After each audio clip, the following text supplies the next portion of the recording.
Assalamualaikum warahmatullahi wabarakatuh. Yang terhormat kepada Bapak Hasan Saifullah selaku pengampu mata kuliah metodologi pembelajaran bahasa Arab dan teman-teman yang saya banggakan. Alhamdulillah kita bisa bertemu lagi dalam materi kali ini. Dan kali ini kita akan bahas materi tentang metode aural-oral atau Thoriqah Sam'iyah Syafawiyah. Ada apa saja sih dalam materi tersebut? Baiklah, kita simak ya. Baiklah, bagaimana sih latar belakang kemunculan metode tersebut? Jadi, latar belakang kemunculannya secara historis, metode ini muncul pada tahun 60-an, yaitu abad ke-20 di Amerika Serikat, di mana sekolah-sekolah modern menggunakannya secara intensif. Di sisi lain, metode ini juga merupakan reaksi terhadap metode membaca yang dipandang sudah tidak memadai lagi untuk memenuhi kebutuhan dan perkembangan manusia yang begitu kompleks. Munculnya metode Sam'iyah Syafawiyah atau metode aural-oral merupakan akibat dari besarnya perhatian yang diberikan kepada pengajaran bahasa asing di Amerika Serikat.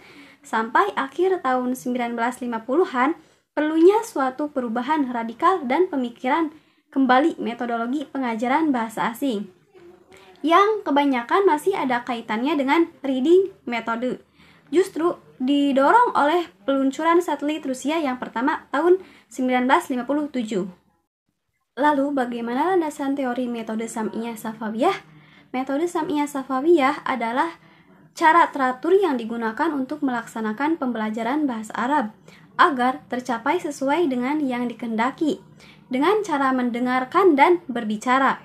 Dengan metode ini, praktek-praktek penggunaan bahasa Arab lebih ditekankan dan lebih banyak menggunakan kosakata-kosakata dan berbentuk muhawaroh.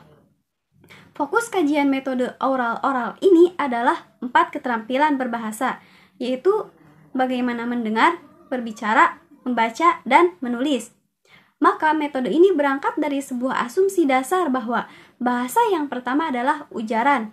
Oleh karena itu, pembelajaran bahasa harus dimulai dengan memperdengarkan bunyi-bunyi bahasa dalam bentuk kata atau kalimat. Kemudian, pengucapannya, tentunya sebelum melangkah kepada pembelajaran membaca dan menulis. Selanjutnya, karakteristik metode aural-oral yaitu pertama, aktivitas pembelajaran melalui metode ini didemonstrasikan, yaitu drill gramatika dan struktur kalimat, latihan ucapan, serta latihan penggunaan kosakata dengan cara menirukan pendidik atau native information. Pada saat drill, native information bertindak sebagai drill master dengan cara mengucapkan beberapa kalimat yang ditirukan oleh peserta didik beberapa kali hingga mereka hafal. 2. Gramatika diajarkan secara tidak langsung melalui kalimat-kalimat yang dipilih sebagai model atau pola. Ketiga, pada level advanced process, pembelajaran dalam format diskusi dan dramatisasi. Keempat, metode bervariasi karena digunakan rekaman-rekaman, dialog, dan drill yang disebut audio-lingual method atau oral, maksudnya aural-oral metode. Lalu bagaimana tujuan tersebut? Metode ini bertujuan bahwa metode audiolingual pada dasarnya tidak hanya menekankan latihan dan pembiasaan para pelajar untuk membentuk kecakapan berbahasa, tetapi juga kecermatan pengajar dalam membimbing mereka sangat diperhatikan. Oleh sebab itu, seorang pengajar harus benar-benar menguasai prinsip itu. Ada apa saja implementasi dalam metode tersebut? Pertama, peran guru, yaitu guru sebagai sumber belajar sekaligus media. Kedua, guru dan media sebagai sumber belajar. Ketiga, guru menyerahkan sebagian tanggung jawabnya kepada media. Selanjutnya, 2. Peran siswa.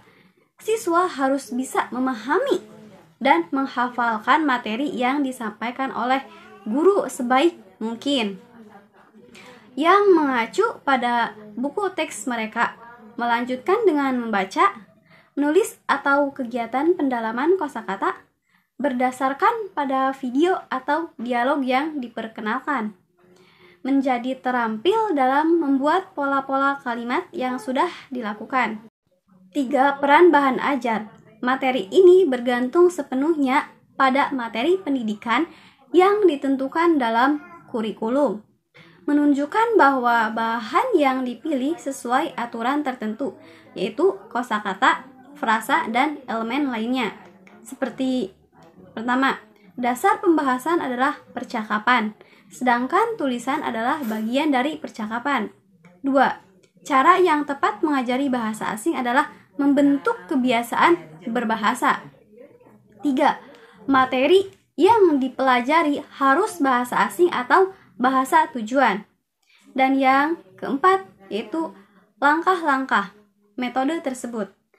Pertama, guru membacakan beberapa kata dan kalimat disertai penjelasan maknanya dengan menggunakan gambar, isyarat, gerakan, dan lain-lain. Kedua, guru menyuruh siswa membuka buku teks dan membacanya, serta meminta siswa mengulanginya kembali.